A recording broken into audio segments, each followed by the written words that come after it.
So, are you familiar with chronic stress? Very, very, very, yes, yes. What are your words of wisdom around managing that? Oh gosh.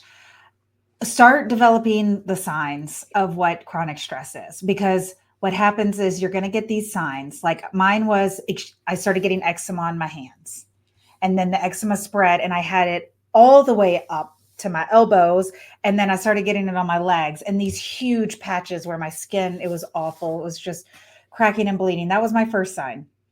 And then I started also having that and started having migraines every month. And a migraine is your body saying, "Hey, there's different migraines, but for me it was, "Hey, hello, this is a warning sign and I'm going to make you rest," because I'd be out for 2 Mhm. days if I get a migraine. I didn't, and I was so naive. I had no idea that I was having migraines. I was so sick. I was searching on Google, what gives you a hangover without drinking? Because Mm. the symptoms.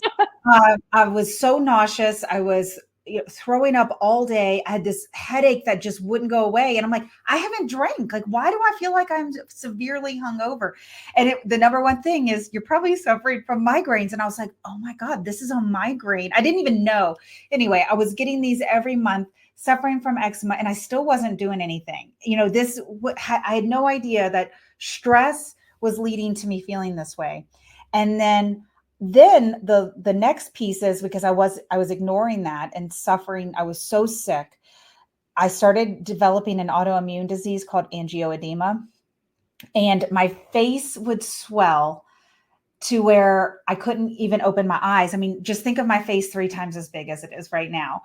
And it was so, I had to have my in-laws come pick me up from a news station because I was supposed to be on TV that morning and I couldn't drive. They had to come pick me up. And so it was, I started developing that, and I was having an episode, at first like once a month, and then I started having it every week. This is a very painful experience, by the way. It feels like fire ants are eating my face from the inside out. And I started going to doctors. Nobody knew what was happening. But I started going also, while I was going to regular doctors, I started seeing a acupuncturist. Mhm. And every week she's like, Elaine, this is stress. You have to de-stress. You have to de-stress. And I kind of was like, I don't even feel stressed. But that's the thing with stress, is if you're getting to the point of chronic stress, is that you've been operating, getting there, getting there, getting there, getting there, that your body can't tell your mind that that's what's happening. Your mind is like, this is just a normal day. Like, what's going on? And I was suffering for over a year with this. And I finally got to a doctor that said, I know what's happening. It's angioedema. Um, I need to give you a steroid shot. You're going to feel better. And so once they identified what was happening, I started doing my research, Mhm. and there's 4 causes of it. And one of it is chronic stress. And I was like, huh, chronic stress. My acupuncturist has been telling me this for over a year now. Maybe that's the cause. And as soon as I worked on healing myself, I did therapy, I started resting, I sold my company. That was the tipping point for me to be like, okay, I'm actually done. I'd already sold, but I agreed to stay on for a period of time. And that was my mistake. I shouldn't have stayed on for so long.